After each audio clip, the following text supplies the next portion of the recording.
Oke, kita tarik lagi. Di mana kesalahan orang meyakini Allah bertempat? Kesalahannya pada filsafat materialis yang mereka anut. Jadi, kelompok yang meyakini Allah berada di satu arah, dia terjebak dalam satu aliran filsafat yang selama ini mereka haramkan. Nama filsafatnya falsafah madiyah. Apa artinya? Filsafat materialisme. Bahwa segala sesuatu mesti berkarakter seperti karakter benda. Benda mesti bertempat. Allah itu ada, maka Allah ada mesti bertempat. Gitu menurut mereka. Jadi ada seorang mereka ngobrol sama saya, debat saya. Kalau Anda meyakini Tuhan tidak bertempat, berarti Anda meyakini Tuhan tidak ada. Audio Jungle.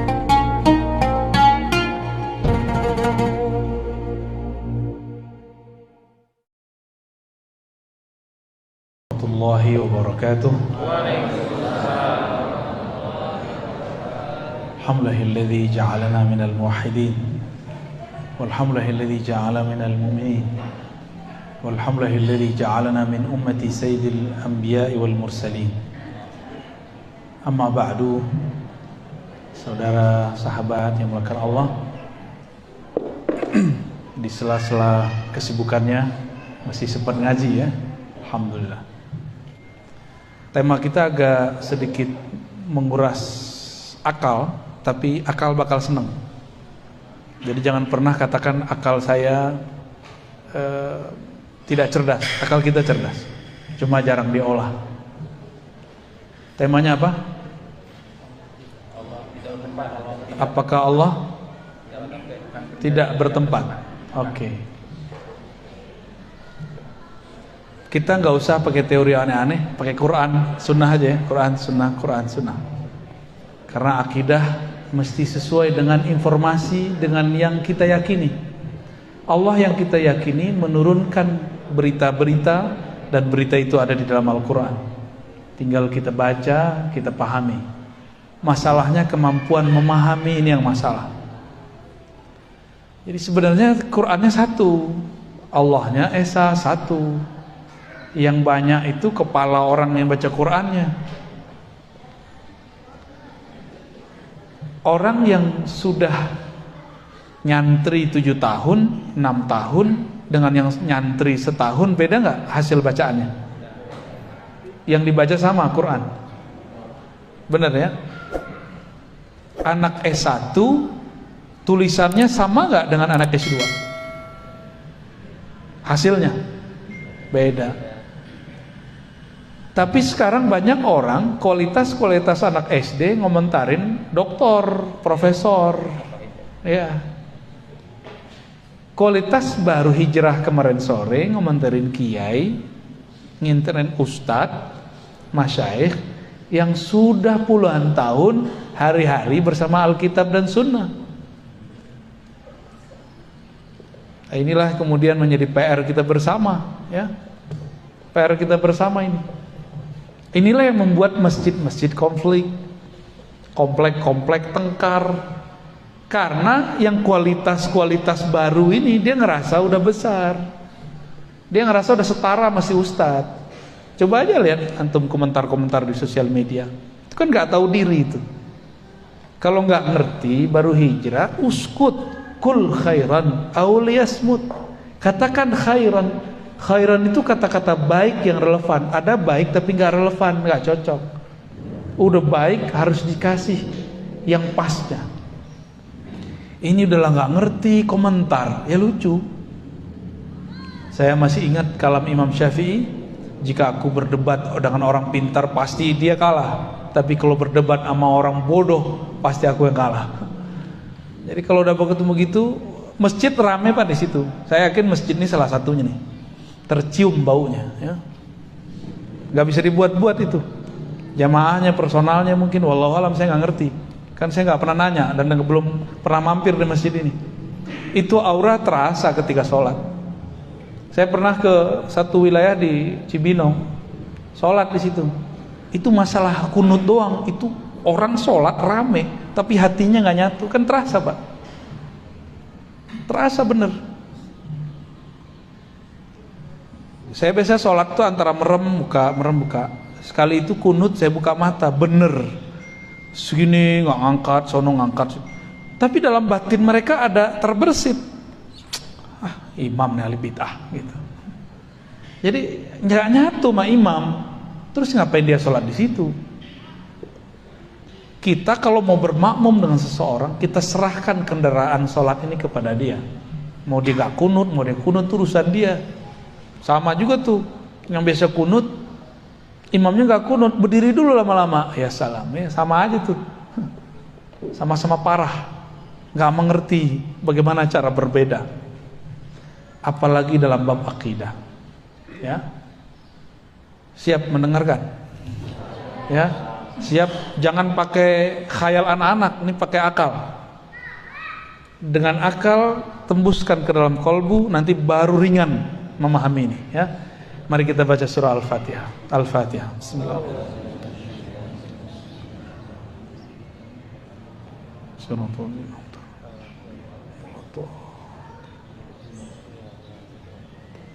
Semoga Allah buka hati pikiran kita berkah Al-Fatihah untuk memahami sifat-sifatnya.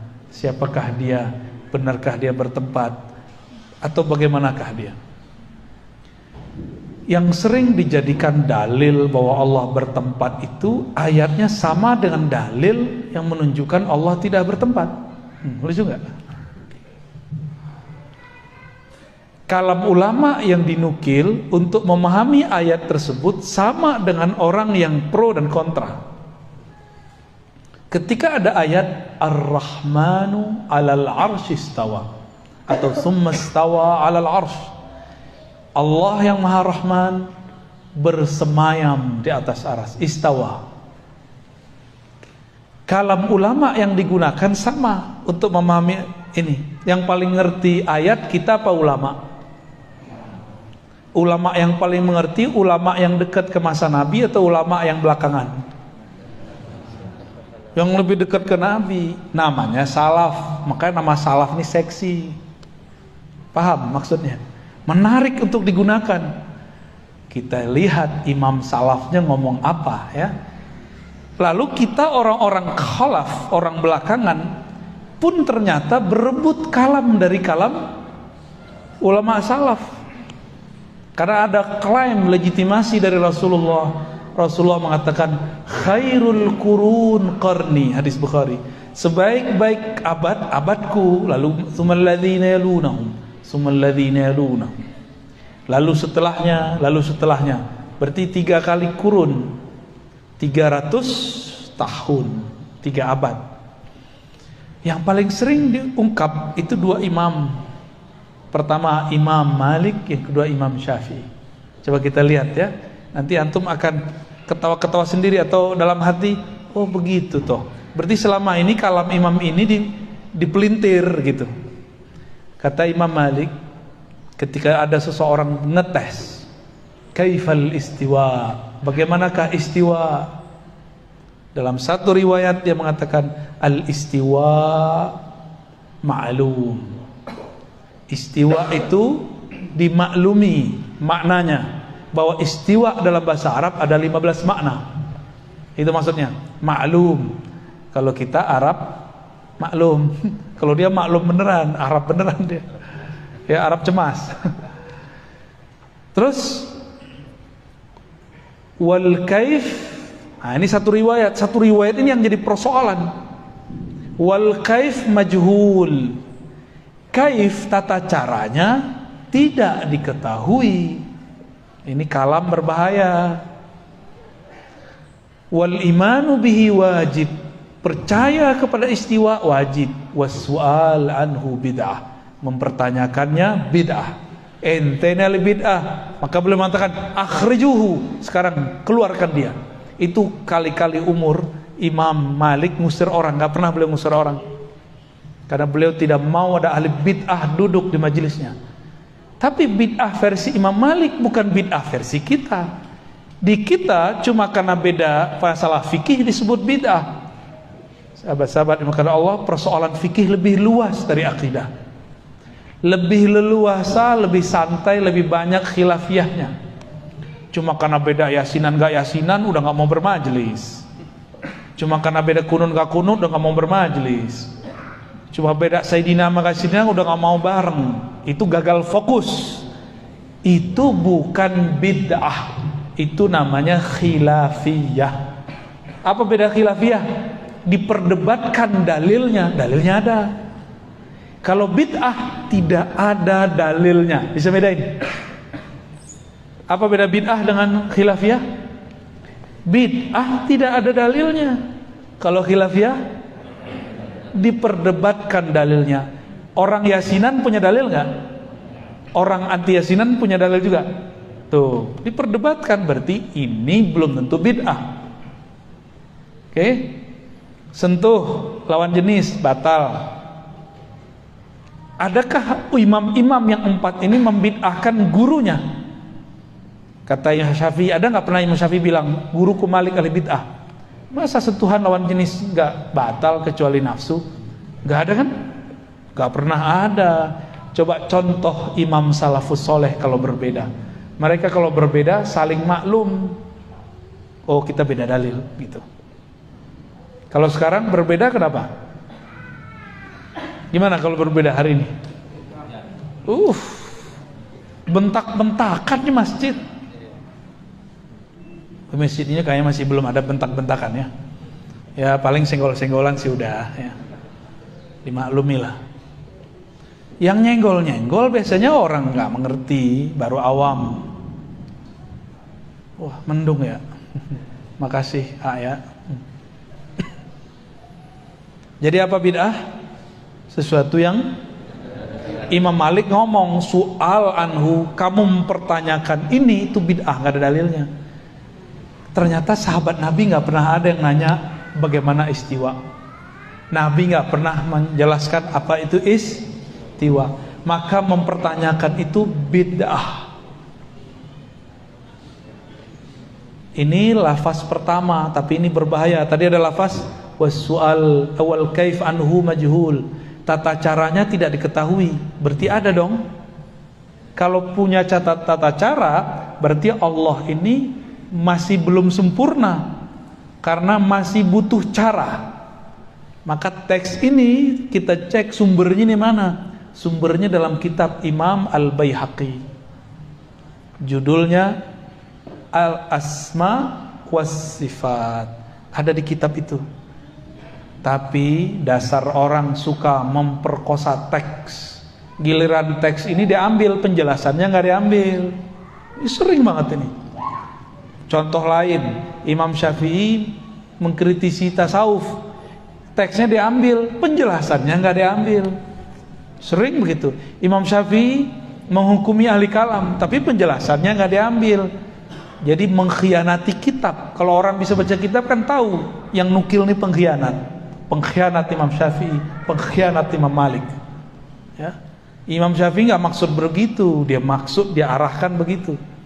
Ternyata ada riwayat kedua. Imam Malik ditanya mengenai bid'ah, mengenai istiwa. Bagaimana Allah bersemayam itu gimana? Lalu beliau mengatakan al-istiwa ma'lum. Istiwa itu diketahui adanya. Wal kaif anhu marfu. Dan Allah Maha Suci dari kaif, bagaimana. Di atas, di bawah, di arah atas atau di arah mana, bersentuhan atau tidak. Coba kalau duduk bersemayam itu duduk artinya.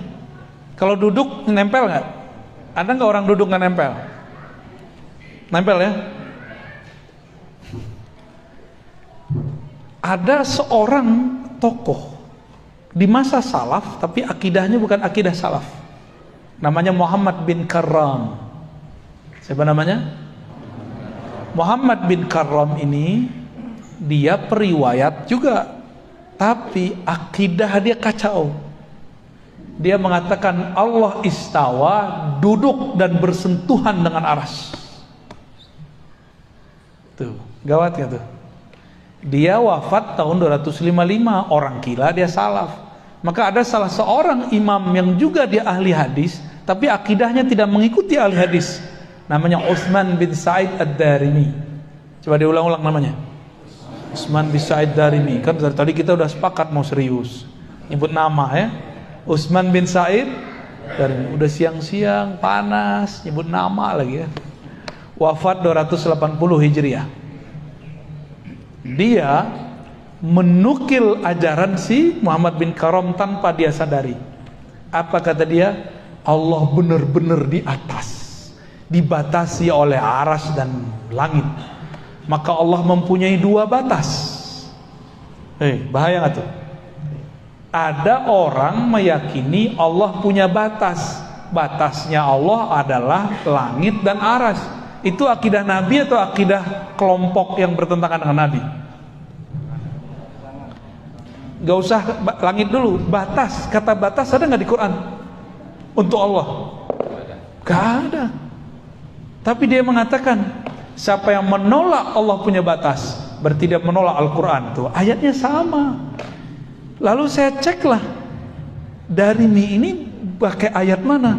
Lo ayatnya Ar-Rahman 'alal arsis tawa, ilaihi yus'adul kalim, kepadanya lah diangkat kalimah. Malaikat ada naik setiap hari, setiap sore. Bagi dia itu dalil Allah bertempat di atas aras. Dan yang paling lucu, mereka berkeyakinan Allah di atas aras. Itu dalilnya Rasulullah Mi'raj. Padahal Mi'raj itu bukan dalil Allah bertempat di aras. Mi'raj itu dalil sholat, sejarah sholat. Itu dua hal yang berbeda. Nah, inilah uniknya umat Islam. Umat Islam ini nggak punya lembaga khusus yang punya otoritas seperti di agama lain. Agama ini nikmat plus musibah.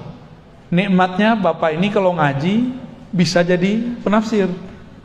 Kalau nggak ngaji stop dulu, karena menafsir dengan hawa nafsu neraka tempatnya. Mau depan neraka. Ya, jangan coba-coba ya. Kalau nggak ngerti uskut.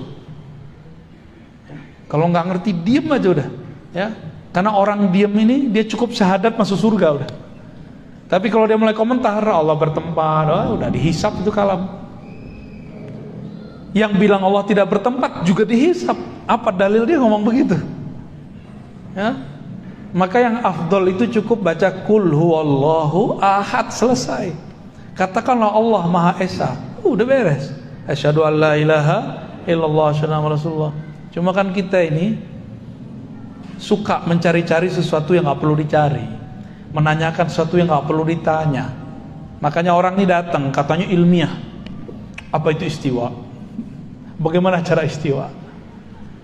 Nah, Imam Malik jawab, tata cara istiwa maha suci Allah dari itu. Berarti istiwa bukanlah diartikan duduk. Kalau duduk itu ada caranya. Nih saya duduk, ada caranya kan? Duduk. Lebih gede saya apa kursi? Beneran? Allah kalau duduk di atas aras lebih gede mana? Tuh, kalau kita bilang sekali istiwa artinya julus, qu'ud. Karena si Ibnu Karam dan Darimi bilang arti istiwa itu duduk. Antum mau salaf yang begitu? Itu bukan salafus soleh, itu salafut toleh. Ya, Imam Ahmad gak pernah mengajarkan itu. Imam Malik gak pernah mengajarkan itu. Imam Nafi' tidak pernah mengajarkan itu. Syafi'i tidak pernah mengajarkan itu. Sufyan bin Uyainah gak pernah mengajarkan itu. Mereka cuma ngomong Allah istawa, selesai, gak ada komentar. Itu yang disebut salaf. Itu akidah saya. Maka saya tidak memaknai istiwa. Saya tidak mentakwil istiwa. Hanya Allah yang tahu makna istiwa. Itulah kalam Imam Syafi'i. Dipretelin lagi. Kata Imam Syafi'i, wallahu a'lam bimuradi, atau ala ma aradahu Allah wa rasuluh. Istiwa itu, bersemayam itu sesuai dengan maksud Allah dan Rasulnya. Coba ulangi. Sesuai maksud Allah dan Rasulnya. Yang Allah maksud tahu nggak? Bagi mereka yang Allah maksud duduk. Itu berarti mereka menggiring kepada satu pemahaman. Padahal kalimat Imam Syafi'i apa? Itu menyerahkan makna kepada Allah. Maksud Imam Syafi'i, cukuplah Allah yang tahu, kamu nggak usah cari tahu. Tapi oleh mereka teks itu digiring, diperkosa, dipretelin. No, Imam Syafi'i meyakini Allah istawa, karena itulah maksud Allah dan Rasulnya. Dipretelin enak amat ya. Ada yang tahu maksudnya? Gak ada yang tahu. Oke. Titik dulu ya. Allahumma sholli ala sayyidina Muhammad. Udah mulai ngebul nih ya. Uban nambah nih abis ini nih. Oke, kita stop dulu itu. Saya sekarang mundur ke kajian dasar. Ini dasar. Ini dasar kalau ngaji ilmu akidah. Kita kalau belajar sifat Allah, sifat pertama apa? Wujud. Bener? Apa arti wujud? Ada. Kita ada nggak? Ini ada. Kursi. Udara ada. Bisa lihat udara nggak? Ruhnya ada nggak? Ada cinta nggak di hati? Kelihatan nggak? Ada benci nggak dalam pikiran? Ada. Suka benci sih ya. Kelihatan nggak?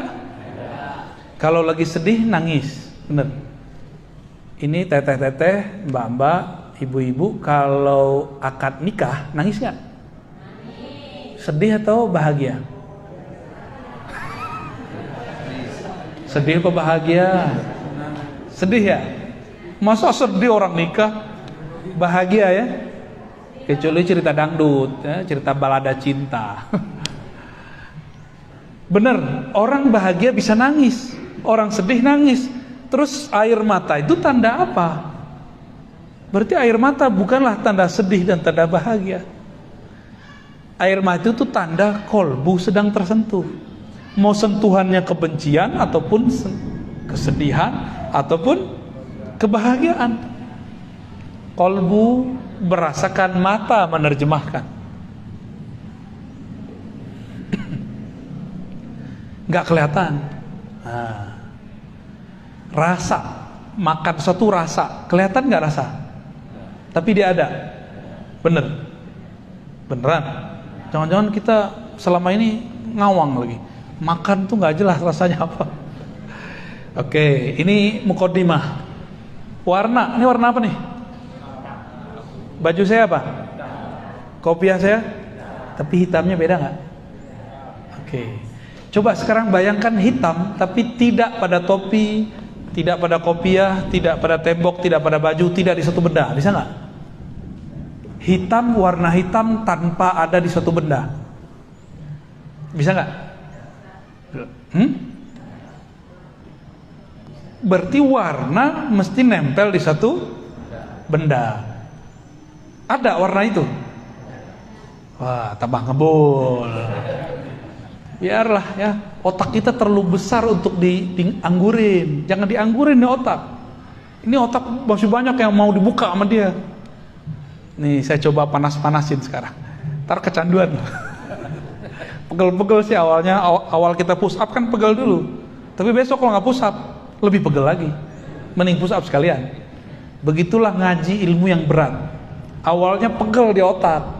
Lama-lama kecanduan. Kalau ada orang ngaji yang di bawah dosis itu, kita nggak level gitu. Cobain aja. Saya ada, antum ada, Allah ada, warna ada, udara ada, cinta ada, semuanya ada. Lalu apa beda ada ini dan adanya Allah? Nah, maka dulu kita kasih contoh yang lebih gampang. Ayam dan telur, masih ingat gak? Kayaknya udah lupa ya. Itu pengajian awal-awal dulu tuh. Ayam, telur. Duluan mana wujudnya? Ayam. Karena kelihatan ayam ngeluarin telur. Bener Pak?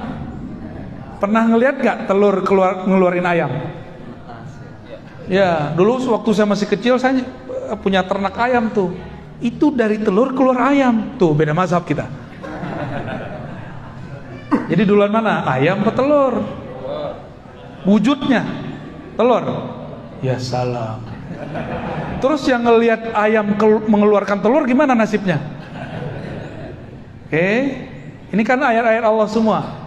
Jadi ayat itu yang tertulis, kita lihat keluar, oh ada yang tidak tertulis, tapi dia mengalir di alam dan dia bergerak, berputar terus. Seperti kita khataman Quran kan muter-muter terus. Si telur protes, gua duluan, itu ayam keluar dari gua tuh. Kata si ayam, kamu kan keluar dariku. Ini namanya muter-muter, ya, disebut debat kusir. Bahasa Arabnya daurun. Daur, muter aja. Kalau perdebatan tadi tidak dibedah dengan ilmu ini, maka orang akan muter terus. Yaudah suka-suka saya, sukamu suka-suka kamu. Gak bisa begitu, harus dilerai ini orang tengkar. Masalah Allah, masalah wujud, ya. Allah wujud, benar. Kita wujud, ini namanya wujud apa? Benda. Bahasa Arabnya jisim, jasmani. Jasmani bahasa Indonesia itu benda begini. Tapi dalam bahasa Arab jisim semua benda, baik benda kasar, halus ataupun molekul-molekulnya tidak bisa dilihat oleh mata. Maka dalam bahasa Arab wujud dibagi dua. Ada wujud Allah, ada wujud selain Allah. Oke? Ingat-ingat ya. Ingat-ingat. Kalau nggak antar nggak naik kelas. Wujud selain Allah itu dibagi dua lagi. Ada wujud benda kasar, ada wujud benda halus. Ada yang nambahin satu lagi, namanya wujud sifat, wujud karakter. Warna, penyakit, cinta, benci, senang, susah, itu namanya karakter, sifat.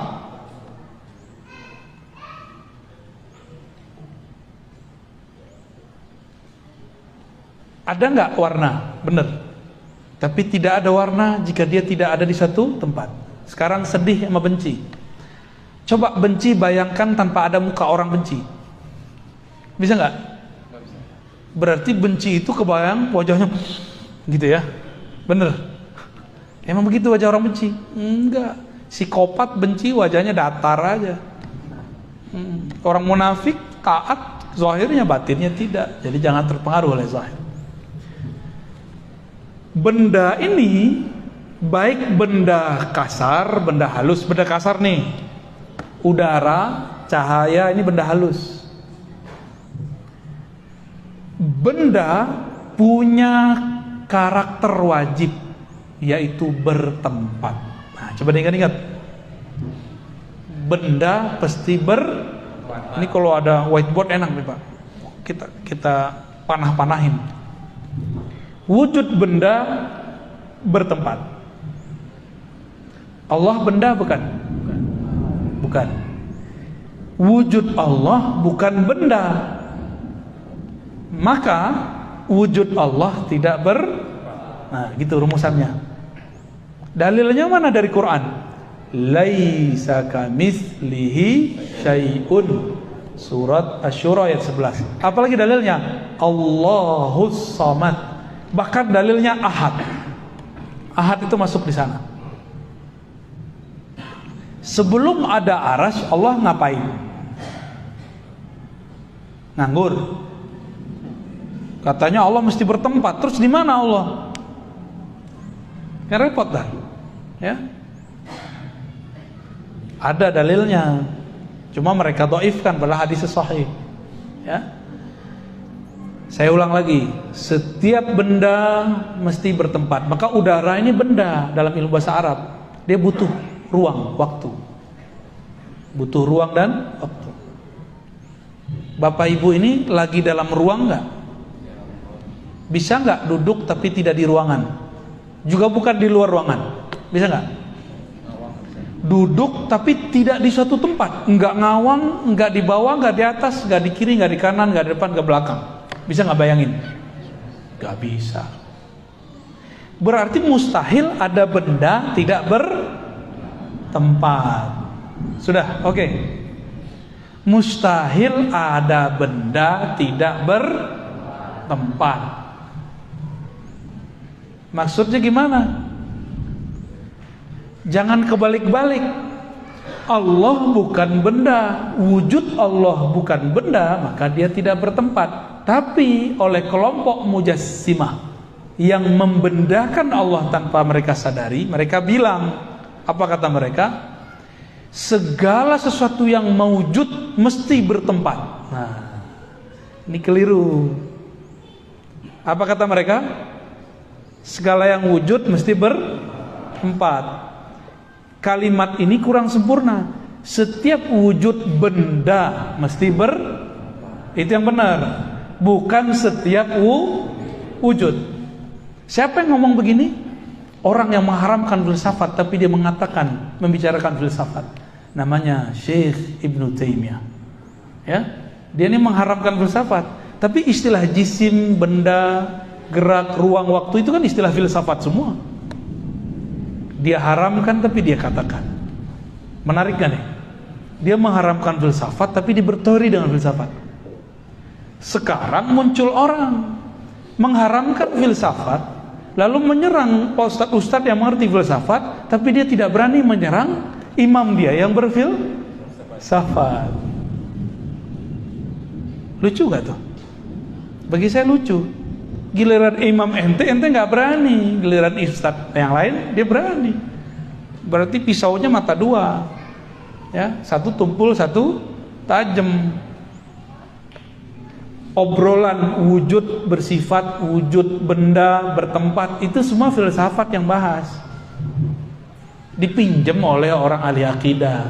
Karena jamaah sudah mulai diracunin bahwa Allah bertempat di satu arah atas. Maka harus kita kembalikan ilmu arah, ilmu tempat kepada pakarnya. Tuh udah mulai nggak fokus nih ya. Oke, kita tarik lagi. Di mana kesalahan orang meyakini Allah bertempat? Kesalahannya pada filsafat materialis yang mereka anut. Jadi kelompok yang meyakini Allah berada di satu arah, dia terjebak dalam satu aliran filsafat yang selama ini mereka haramkan. Nama filsafatnya falsafah madiyah. Apa artinya? Filsafat materialisme. Materialisme. Bahwa segala sesuatu mesti berkarakter seperti karakter benda. Benda mesti bertempat. Allah itu ada, maka Allah ada mesti bertempat. Gitu menurut mereka. Jadi ada seorang mereka ngobrol sama saya, debat saya. Kalau Anda meyakini Tuhan tidak bertempat, berarti Anda meyakini Tuhan tidak ada. Dia ngomong gitu sama saya. Oh, berarti anak gak lolos nih, logikanya, mantiknya gak lolos. Karena mengharamkan ilmu mantik. Jadi mereka ini mengharamkan ilmu mantik, ilmu logika, dan ilmu falsafah, tapi menggunakannya serampangan. Jika Anda tidak percaya Allah berada di suatu tempat, itu filsafat gak tuh? Filsafat materialisme. Berarti Anda meyakini Allah tidak ada. Tuh, ini kan namanya silogisme. Silogisme namanya. Ya gimana? Pusing gak? Ini yang kami kerjain dari dulu. Saya gak pusing-pusing kok ya. Mungkin antum perlu terbiasa aja. Terlalu cepat ya? Kita pelanin lagi biar tambah panas kepalanya. Kembali ke ayam, kembali ke telur, biar seru. Yang benar gimana? Ayam bukan dari telur, telur bukan dari ayam. Wujud ayam dan telur diwujudkan oleh sesuatu sosok, bukan ayam, bukan telur. Itulah namanya pencipta ayam, pencipta telur. Wujudnya mesti satu, nggak boleh dua. Yang menciptakan telur dia juga yang menciptakan ayam. Kalau nggak perang ntar kata Tuhan telur, ini telur gua nih. Kata Tuhan ayam, nggak mungkin, mesti Tuhannya sah. Masih ingat 2019 kita tengkar sama teman di grup cuma karena beda coblosan? Itu baru calon raja, calon penguasa. Bisa tengkar loh, bisa pecah loh umat ini. Gimana kira-kira kalau ada 2 presiden? Itu 2 presiden, ini baru calon udah pecah. Kalau ada 2 presiden, hancur negeri ini. Jika ada 2 Tuhan, la fasadata, begitu di Quran. Pasti bumi, alam semesta, langit ini hancur semua. Rebutan aras mereka ntar. Iya enggak? Rebutan aras ntar. Rebutan langit dan bumi. Gimana? Mulai ada titik terangnya. Bukan ayam, bukan telur. Berarti antum tadi itu kurang cerdas ya. Masih kejebak. Masih kejebak sama telur, ayam. Terus gimana yang bener? Bukan ayam, bukan telur. Ini enaknya kalau ada guru diangkat kebuntuan akal kita, di luar ayam, di luar telur, kan enak.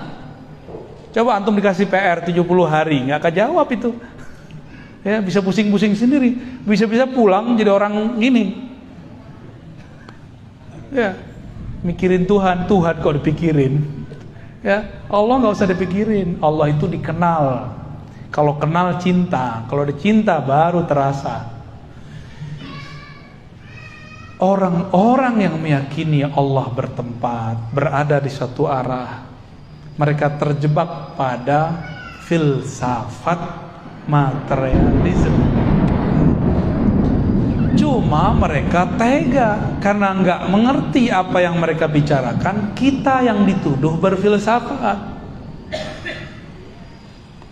Mereka sekarang udah mulai berani mengatakan akidah Asy'ariyah sesat. Terang-terangan loh.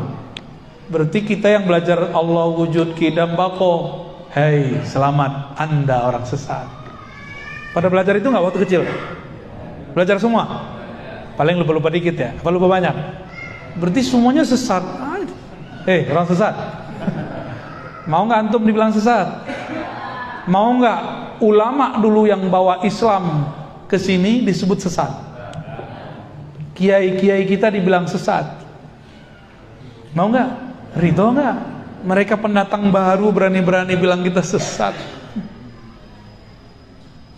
Loh kok Ustadz berani begitu? Loh mereka berani sama kita, masa kita nggak berani? Jangan pengecut ya. Intan surullah yansurkum. Jika kamu bantu Allah, Allah bantu kamu. Hilangkan keberanianmu dalam takutmu kepada Allah. Allah buat kamu seberani-beraninya orang. Ya, tapi jangan konyol juga ya. Ya pakai ilmu lah, jangan pakai emosi. Pakai akal, kolbu, itulah dalil yang kuat. Al-Quran itu kan turunnya ke kolbu. Turunnya ke kolbu. Maka orang baca Quran tidak dengan kolbu, dia akan kemana-mana nggak jelas. Oke, balik lagi ya. Tarik ulur.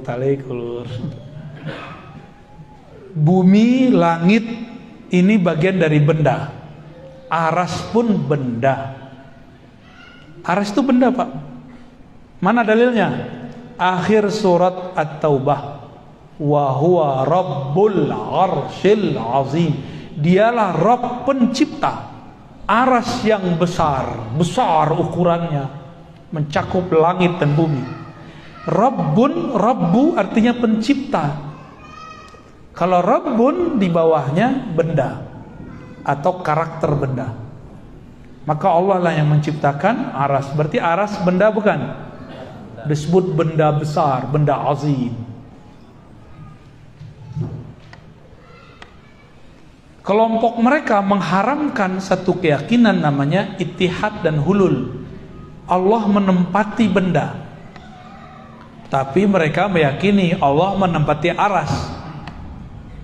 Main-main gak tuh namanya? Itu akibat filsafat materialisme, diambil separuh, dibuang separuh. Allah itu bukan benda. Mungkinkah masuk ke dalam benda? Mungkin gak? Ini benda bukan? Di dalamnya ada apa? Ada air. Air itu juga jisim, benda juga ini, tapi benda halus. Sedangkan gelas ini, kaca ini benda kasar. Karena sesama benda dia bisanya masuk. Allah bukanlah benda tapi pencipta benda. pantaskah orang berpikir Allah ini nempel pada benda, menempati benda, pantas nggak? Mulai connect. Ketika ada hadis menyebutkan Allah turun sepertiga malam terakhir ke langit dunia, ila sama'id dunia, turun. Kalau sudah faham Allah bukan benda, turunnya turun apa? Kalau turun benda, kita kalau dari atas ke bawah turun pakai tangga kan? Berpindah nggak? Maka turunnya benda itu berpindah. Saya mau tanya, Allah turun berpindah nggak? Nah, inilah lucunya imam-imam yang tadi itu, imam-imam yang mereka terjebak kepada filsafat materialism. Apa kata imam pendahulu mereka? Di saat Allah turun sepertiga malam terakhir, aras kosong. Debat lagi satu lagi, oh tidak, saat Allah turun, Allah tidak meninggalkan aras. Oh gimana caranya? Berarti ada dua wujud, ada satu wujud di dua tempat. Gawat gak? Antum ada di dua tempat di waktu yang bersamaan. Masuk akal gak? Afala taqilun. Apakah kamu tidak pakai akal yang sehat? Berdebat, dikira ini debat fikih kali ya. Ini bukan bab fikih, nggak boleh khilafiyah di bab ini.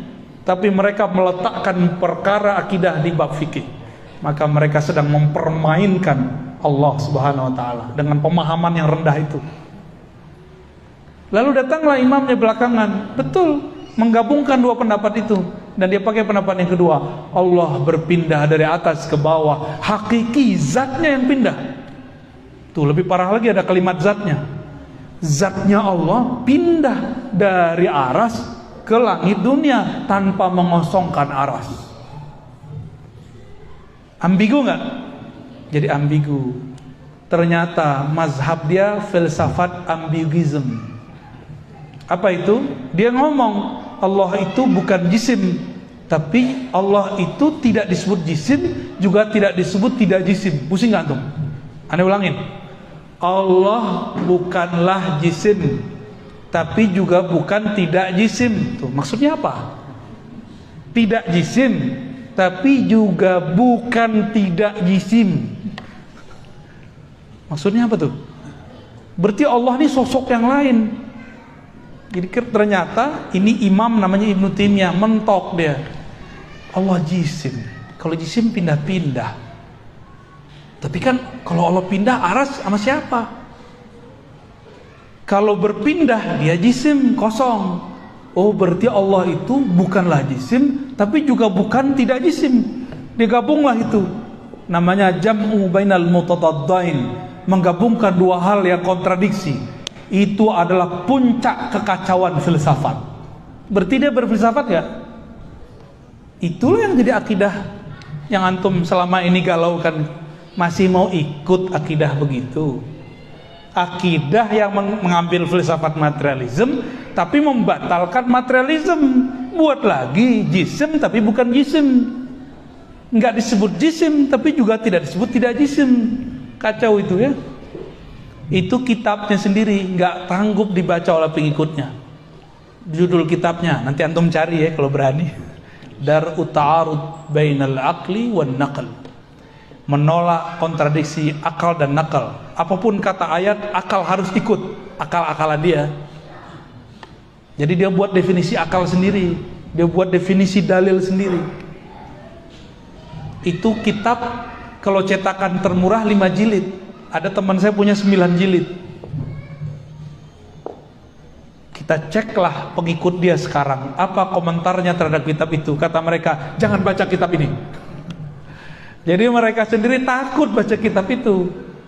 Takut blank, takut tambah kacau. Jadi teman-teman yang melakukan Allah, akidah yang meyakini Allah bertempat itu akidah filsafat. Tapi yang dituduh filsafat kan saya. Loh, saya mempelajari filsafat untuk mengetahui mana yang baik, mana yang buruk, supaya saya nggak salah ambil. Loh, ada orang mengharapkan filsafat tapi dia tidak tahu filsafat itu apa. Akhirnya banyaklah anak-anak mahasiswa yang baru hijrah Dia sehari-hari belajar filsafat, lalu diharamkan ustadz yang mengerti filsafat. Ada yang jurusan fisika nggak sini? Jurusan kimia, matematika? Ada yang dulu waktu sekolah belajar matematika? Tuh, belajar kimia? Belajar fisika? Bedakan fisika murni, matematika murni itu filsafat. Terus antum mengharamkan, jangan-jangan gajinya dari situ kerjaannya, ya? Mikir-mikir dulu kalau mau mengharamkan sesuatu, jangan-jangan itu makanan kita harian, ya? Oh, itu bukan filsafat. Kamu yang nggak ngerti filsafat itu apa, ya? Jadi akidah yang meyakini Allah bertempat di suatu arah yang tinggi, dengan zatnya dia turun ke langit dunia, itu akidah yang tidak pernah diajarkan Rasulullah sallallahu alaihi wasallam. Cukup katakan dia istawa, jangan tambahkan maknanya. Cukup katakan nuzul, karena Allah bukan benda, maka turunnya bukan bawah. Cukup katakan istawa, jangan katakan dengan zatnya. Istawa bermakna duduk. Jika Allah bukan benda, maka istawanya bukan duduk. Jadi kesimpulan kajian kita siang ini, cukup katakan Allah laisa kamitslihi syai'. Selesai. Kalau benda istawa duduk. Ada ayat wa jaa rabbuka wal malaku saffan saffa. Allah dan malaikat datang bersaf-saf. Datang berpindah enggak? Ini tadi antum datang dari rumah ke sini, berpindah tempat enggak? Sekarang ada kita enggak di rumah? Beneran? Waras. Kalau ada orang bilang, saya datang ke sini, tapi kamu kalau pulang pasti ada saya juga. Itu orang kita curigai enggak? Kecuali dalam bab karomat sufia, itu ada babnya. Tapi itu bukan bab jisim. Itu bab cahaya. Cahaya mantul-mantul bisa kelihatan di mana-mana. Orangnya di sini, tapi dalam handphone kelihatan gitu. Itu bab karomat para wali. Mereka punya smartphone alam semesta, ya, punya proyektor alam semesta, maka bisa dilihat di mana-mana. Itulah Rasulullah. Orang ucapin salam, Nabi jawab dimanapun itu. Itulah proyektor Nur Muhammad sallallahu alaihi wasallam. Jadi ngaji tasawuf deh, ya. Kita ngaji yang panas-panas aja dulu. Oke. Karena Allah bukan benda. Apapun sebutan di Quran mengenai karakter benda, datang, turun, bersemayam, semuanya kita katakan dia bukan benda kok. Berarti artinya tidak pemahaman seperti yang kamu bayangkan. Apapun yang kamu bayangkan, Allah tidak seperti itu, karena dia bukanlah benda. Kalau nggak benda bisa dibayangkan nggak? Dalam ilmu neurologi, ilmu psikologi, otak ini nggak bisa berpikir atau memikirkan sesuatu yang tidak pernah dia lihat. Oke? Yang bisa dilihat oleh mata, bisa didengar oleh telinga, yang bisa difikirkan oleh otak, itu bendanya harus jelas. Kalau enggak, angkanya harus jelas, maknanya harus ada. Ini enggak ada. Maka janganlah membendakan Allah. Jadi saya hanya menghimbau kepada siapa yang sedang terjebak pada pemahaman Allah bertempat. Saya tidak benci Anda. Ana uhibbukum. Ana cinta antum. Makanya kita buat kajian begini. Coba bebaskan pikiranmu dari memikirkan Allah. Boleh nggak mikirin Allah? Aneh kasih tahu, antum membayangkan Allah bertempat saja, terbersit itu memikirkan Allah. Terbayang Allah di suatu arah, itu memikirkan Allah. Nggak boleh. Nggak boleh sama sekali. Ya, mau khusyuk nggak sholatnya? Jangan bayangin Allah di arah tinggi sono, di atas aras, kejauhan. Nabi ketika orang sholat, Nabi ilangin cara berpikir begitu. Nabi pakai bahasa kolbu. Kalau di kolbu beda dengan urusan akal. Kolbu merasakan kedetaan, keintiman dengan Allah. Kata Nabi, jika engkau sholat, maka rasakanlah Allah di depanmu. Bukan itu tempat, itu cuma rasa. Beda ya? Gimana? Udah pusing belum? Alhamdulillah. Kayaknya nggak mau ngaji lagi sama Anin. Barangkali itu ya. Ada tanya jawab? Ada. Next tanya jawabnya pakai kertas ya, biar cepet. Ya. Sehari ini ada. Kalau ada yang tanya langsung boleh. Foto, silakan diatur. Ya. Alhamdulillah pada Ustaz atas paparan materinya. Maka untuk sesi selanjutnya kami persilakan untuk sesi tanya jawab. Untuk sementara waktu kita batasi dulu. 2 Iwan sama 2 Ahwat. Banyak amat. Satu dulu. Satu Ikhwan, satu Ahwat. Ya silakan yang mau bertanya. Itu ada satu. Ada. Silakan maju aja. Itu ada tuh.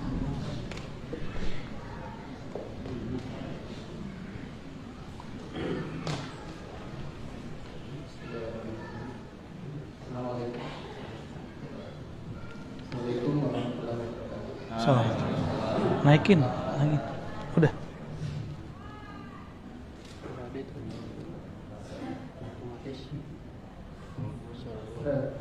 Iya ya. Memang volumenya kecil. Dan mau tanya, itu kalau perihal tentang ada juga ngaji dari kecil tuh dulu masih ngaji tentang sifat 20 wajib bagi Allah, sifat yang mustahil bagi Allah. Tapi memang dalam perkembangannya jarang juga mendengar sekarang itu anak-anak itu belajar itu karena dianggap gimana ya? Karena sekarang udah cenderung menjadi sebuah pelajaran yang simpel karena dianggap cuma sekedar ujian gitu kan. Itu. Terus mungkin yang anak tanyakan itu karena anak juga ikut kajian belajar kadang-kadang kita itu untuk memahami Allah cuma sebatas yang itu yang di dalam surat An-Nas yang tentang rububiyah, tentang ilahiyah sama mulkiyah. Itu kan lebih simpel gitu cara kita memahami Allah. Ana ingin tahu gimana penjelasan dia perihal ini. Karena baik. kalau yang 3 itu kalau saya dari Ibnu Taimiyah ya, Bang. Betul, ya. Baik. Assalamualaikum. Mulkiyah bukan dari Ibnu Taimiyah ya, Mulkiyah dari Said Qutb. Beda.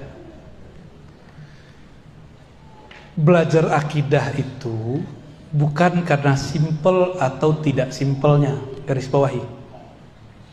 Belajar akidah itu wajib bagi orang yang sudah terpapar teori-teori tentang Tuhan, baik aliran-aliran akidah A atau B. Kalau belum, cukup syahadat beres. Maka orang-orang yang nggak mau debat, nggak usah debat, cukup syahadat aja. Ya. Lalu kenapa muncul sejarah pakai belajar sifat 20? Sifat 20 itu sedang menjelaskan rukun iman pertama, percaya kepada Allah. Yang ringkes itu belajar tentang Allah bukan rububiyah, uluhiyah, asma wa sifat, tapi pakai rukun iman, percaya kepada Allah, terus malaikat, kitab suci, rasul, hari kiamat, takdir. Itu yang disebut simple. Cuma tadi saya kan sudah kisahkan, kitab ini dibaca oleh yang bukan ahlinya, lalu mereka berfatwa, muncullah pemahaman tepat, berarah. Lalu ada yang mencoba menyederhanakan sifat 20. Bukan menyederhanakan, itu membatalkan. Ibnu Taimiyah kan membatalkan sifat 20. Maka pengikutnya sekarang membatalkan belajar sifat 20. Ini jadi problem. Kalau ente mau buat aja sendiri, tapi jangan batal. Berarti Nabi ini membagi tauhid jadi 3. Antum ketemu nggak di hadis Nabi bagi tauhid jadi 3? Ketemu nggak? Ada nggak pembagian tauhid jadi 3 di hadis? Nabi bersabda, At-tauhid salas. Tauhid itu 3. Al-awwal uluhiyah, al-thani rububiyah, al-thalis al-asma wa sifat. Ada nggak hadis begitu? Faman jahada ihdaha, gitulah. Faqad kafar. wa lam yakun minni wa man ankaraha falaysa minni. Ada enggak? Siapa yang ingkar kepada 3 tauhid ini bukan bagian dariku. Ada enggak hadis begitu? Coba sekarang naikin ke Quran. Ada enggak di Quran pembagian tauhid? Oh, itu tuh surat An-Nas. Itu bukan pembagian tauhid. Itu masuk ke asma wa sifat. Qul a'udzu birabbin nas. Allah itu disebut Rabbin nas, asma, nama. Terus Malikin nas, itu nama juga. Terus Ilahin nas, nama juga. Terus kenapa dibagi-bagi menjadi uluhiyah, rububiyah, asma wa sifat? Itu kan asma wa sifat semua. Yang ngerti bahasa Arab.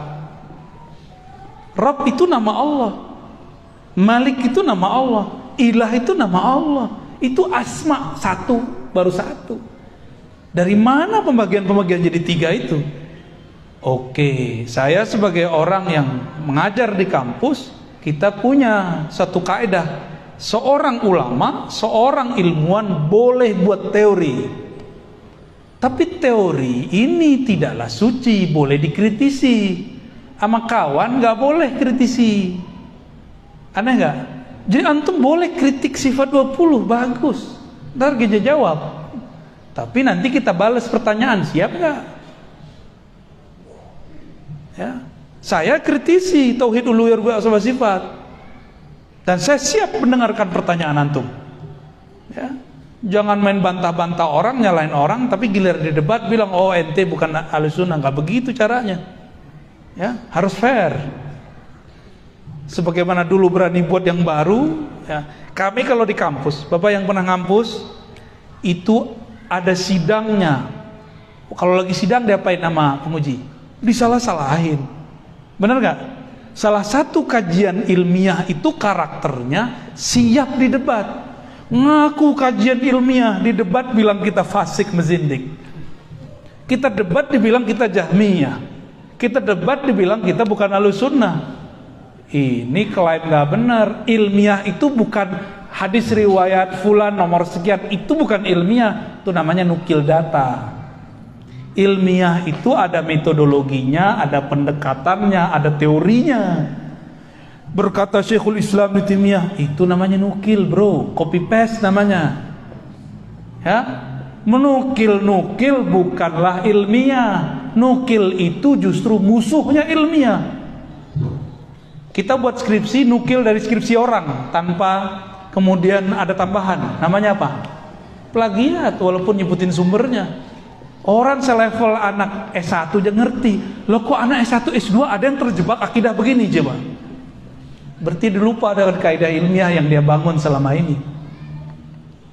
Kok ada anak kampus yang sudah mengerti kaidah ilmiah, lalu dia nggak mengerti persoalan ini, malah mengkultuskan akidah ini.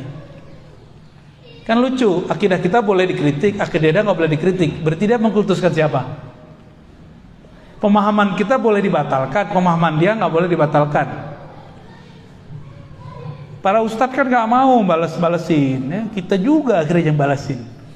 Panaslah kepala antum kan? Jadi pembagian itu nggak ada kan? Itu pembagian baru dibuat dan Allah tidak membagi. Bagi kami yang belajar tauhid, ada kitab setebal ini, Al-Asma wa Sifat. Itu bagian dari asma wa sifat. Tapi dalam ilmu tasawuf ada pembahasan uluhiyah rububiyah, ada. Tapi pembahasannya nggak garing, pembahasannya bikin kita rindu kepada Allah. Bukan saling benci-benci jadinya kalau pembahasan tasawuf. Masalahnya kan sebagian besar antum membid'ahkan tasawuf. Yang paling lucu ada orang Muhammadiyah anti tasawuf, padahal imam dia Buya Hamka bertasawuf, tasawuf modern, benar nggak? Itu aneh bagi saya itu. Yang paling lucu sekarang kelompok anti tasawuf, imam dia Ibnu Taimiyah di akhir hayatnya nulis 2 risalah tasawuf. Ibnu Qayyim bertahun-tahun nulis kitab tasawuf. Ada namanya Madarijus Salikin, ada namanya Iddatus Sabar, ada Al-Wabilus Shayyib, banyak lagi. Ya, itulah pemanasan pada siang ini ya. Semoga panas. Terakhir ada ibu-ibu satu, akhwat satu. Yang mana? Ada di kanan, ada di kiri nih, terserah nih. Langsung aja, suaranya kedengaran insyaallah. Langsung aja presentasi dulu. Pada. Ya, langsung.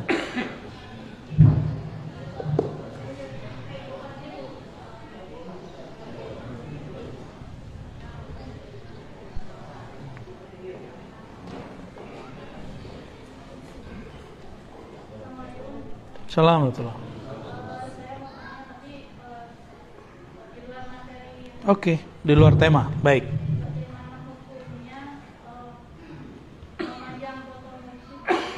Oke. Memajang foto mursyid. Jangankan foto mursyid, foto kekasih aja boleh. Baik. Tapi mungkin pertanyaannya, ada kelompok yang mengharamkan foto, cuma nonton YouTube. Mengharamkan foto pakai kamera, nonton video. Dia mengharamkan foto. Baru tadi pagi kita bahas, apa malam tadi? Dalam 1 detik video itu ada puluhan gambar yang bergerak, diganti-ganti, baru kelihatan dia bergerak. Maka yang mengharamkan foto, dia sedang mengharamkan sesuatu yang dia tidak mengerti. Dia telah bertentangan dengan satu ayat, wala taqfu ma laysa laka bihi ilm. Jangan kamu berpegang teguh dengan sesuatu yang kamu nggak ngerti. Jangan berfatwa untuk sesuatu yang kamu tidak faham. Itu kan gambar. Lo gambar beda sama foto. Oh, di hadisnya larangan buat gambar. Tunggu dulu. Di dalam hadis ada penjelasan tentang gambar. Gambar bahasa Arabnya surah. Ternyata surah, ada satu hadis di riwayat Nasai, suratun timsal. Surah timsal itu artinya patung yang disembah. Maka ulama kita yang mengerti dan bijak membolehkan untuk sarana pendidikan anak-anak buat gambar. Yang lucu itu ada fatwa, walaupun fatwa ulama terdahulu bagi saya lucu dan dipakai sekarang. Kalau gambar tumbuhan boleh, binatang nggak boleh. Kenapa? Tumbuhan nggak ada ruhnya. Lah emang tumbuhan nggak ada ruhnya? Tahu dari mana antum? Hah? Sembarangan ngomong. Di tumbuhan itu ada ruh, namanya ar-ruh an-nabati. Di hewan ada ruh, namanya ar-ruh al-hayawani. Di diri kita lengkap ada ar-ruh an-nabati, ada ar-ruh al-hayawani, ada satu lagi yang menjadi asrar rahasia Allah, namanya ar-ruh al-qudusi atau ar-ruh an-nafsani. Sama, ruh hakikat jiwa. Di dalam jiwa itu ada inti, itu namanya ruh. Itulah yang membedakan kita dengan pohon. Dalil saya apa? Ada dalilnya banyak. Sabbaha lillahi ma fis samawati wa ma fil. Yang ngerti bahasa Arab, ma dalam bahasa Arab li ghairil aqir. Yang benar pohon itu bukan gak punya ruh. Pohon itu gak punya akal. Ruhnya ada. Hewan aja gak punya akal kok. Cuma disebut ada akal insting. Nabi ketika bersandar di satu pohon, bukan pohon, kayu, lalu dibuatin mihrab, mimbar. Nabi kemudian meninggalkan itu kayu. Nangis nggak kayunya? Hanna hanina. Begitu di hadisnya. Itu kayu nangis, Pak. Kalau nggak ada ruh di dalamnya, mungkin nggak dia nangis. Jadi ciri-ciri ini kayu udah mulai nggak ada ruhnya, itu dia lapuk. Ini masih tahan gak nih? Ada ruh Pak di sini, ruh nabati.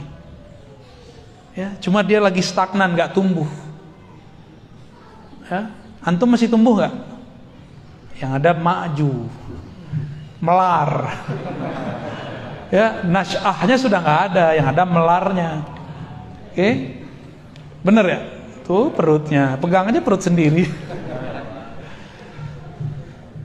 Jadi alam ini ada ruhnya. Maka menggambar pohon, menggambar hewan, menggambar manusia bagi saya sama, ada ruhnya. Yang nggak boleh itu timsal yu'bad. Dia ada bentuknya, ada ukirannya. Bahkan foto biasa disembah aja nggak boleh. Dia nggak ukiran, dia nggak patung, disembah nggak boleh. Oke, baik. Kalau nyimpan foto istri boleh nggak? Udah. Boleh. Syirik loh. Syirik loh. Kaget. Itu punya foto akhwat nggak? Nggak ada. Istri orang nggak boleh, Hah? Istri orang nggak boleh ya? Nggak boleh. Istri mantan orang. Beneran ente nggak nyimpen? Soleh bener. Godul basor sampai ke dompet-dompetnya coba. Nonton boleh nggak? Nonton berita. Itu ada fotonya nggak? Ada gambar bergerak nggak? Disembah nggak? Ya nggak apa-apa. Ayo yang waras, ya. Ayo yang dalilnya mana? Afala ta'qilun. Inna fi dzalika laayatin liqaumin yatafakkarun. Ini dalilnya semua dulu kita mikir, jangan mandek. Cukuplah pohon-pohon ini yang mandek, kita nggak usah mandek. Ya, Nabi ketemu Arab Badui. Nabi nanya, karena dia nggak beriman sama Nabi, kamu beriman nggak kepada aku jika aku panggil itu pohon dia datang ke sini? Cobain aja, kata si Arab Badui, ngejek dia ya. Nabi bilang, wahai pohon kurma, kemarilah. Itu pohon membelah tanah dan dia bergerak. Itu si Badui langsung udah beneran ini. Nabi coba antum panggil deh pohon, datang nggak di sini? Lo kenapa nggak bisa datang? Karena nggak tahu nama ruhnya. Itu pohon ada ruhnya. Kenal kita sama ruhnya, bisa dipanggil. Itulah mukjizat para nabi. Jika pada wali disebut karamah, kemurahan Allah, itu arti karamah. Karamah itu bukan kesaktian, kemurahan Allah. Kalau Allah nggak pemurah, nggak dikasih yang begituan. Gimana? Ya? Terjawab. Boleh nggak pajang foto? Kan itu pertanyaannya. Berarti udah terjawab ya? Boleh, tapi jangan dikultuskan. Ya. Ntar lakinya iri lagi ya. Maka suami istri harus mengerti ilmunya kalau bisa sama. Sehingga kalau suaminya atau istrinya majang foto gurunya, nggak ada kecemburuan. Apalagi main cium-cium foto kan gawat. Foto gua aja lu gak cium ya. Tinggal dijawab kalau suami digituin ya, atau istri gitu ngomongnya. Wah, jangankan foto, yang ada di dalam foto itu aku cium. Ya. Jadi nggak usah cemburu sama foto. Dulu ada seorang syekh mursyid tariqah namanya Qadirun Yahya. Dia membolehkan muridnya melihat foto dia sebelum zikir. Karena kalau ngeliat foto langsung ingat lagi talqin zikir. Tapi biasalah orang suuzon dikira nyembah guru. Nah, hidup itu jangan pakai suuzon, apalagi beragama. Iyyakum wazzan fa inna dhanna akdzabal hadis. Jauh-jauhlah berprasangka, karena itu sebohong-bohong kata-kata dan aktivitas. Ya. Kita nggak suzon juga ke kelompok sebelah ya. Yang banyak kan mereka suzon sama kita. Kita maulidan dibilang kita menyerupai Nasrani ya. Kita baca Sayyidina dibilang kita nyembah. Kita menjelaskan, ini hak kita menjelaskan bahwa kami bukan menyembah selain Allah. Kami tawasul tidak menyekutukan Allah. Kami maulid bukan menyamai menyerupai kelompok agama sebelah. Kita punya agama sendiri ya.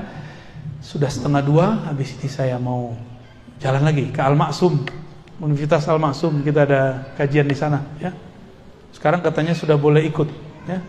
Sudah boleh terbuka. Silakan kalau ada yang kesempatan, kita ngaji di sana tentang syariat, tarekat, hakikat, ma'rifat. Kalau mau di sana ya, teorinya. Prakteknya harus datang. Mahal itu, nggak bisa dibeli. Antum mau beli berapa juga nggak bisa. Kalian kesimpulan sama muhasabah aja. Baik, kesimpulan aja ya, nggak pakai muhasabah ya. Kesimpulan kajian kita pada siang yang berkah ini, pertama, Keyakinan bahwa Allah bertempat bukanlah ajaran Islam, itu ajaran filsafat materialisme. Ya, yang kemudian diayat-ayatkan, yang disunah-sunahkan. Yang kedua, ajaran Ahlus Sunnah, ajaran yang dibawa Rasulullah, cukup katakan istawa, cukup katakan nuzul, cukup katakan semua yang antum mau katakan, tapi yakini Allah bukan benda. Maka hilanglah bayangan duduk, bayangan berpindah-pindah dari dalam diri kita. Dan yang ketiga, sebenarnya pembahasan ini tidak wajib diketahui semua orang. Namun karena kerusakan akidah sudah berkembang, kerusakannya sekarang adalah berkembangnya keyakinan yang mendoktrinkan umat Allah bertempat, barulah kita buka suara. Dulu mana ada saya bahas-bahas begini. Bagi saya ini pembahasan orang pesantren. Tapi umat sudah diracuni, maka kajian pesantren kita bawa keluar, kajian Al-Azhar kita bawa keluar, kajian ulama Hadramaut kita bawa ke sini, kajian ulama di Surabaya kita bawa ke sini. Ya, itulah oleh-oleh dari kami. Semoga bermanfaat, semoga kita diterima sebagai hamba Allah yang diridhoinya. Amin ya rabbal alamin. Mohon maaf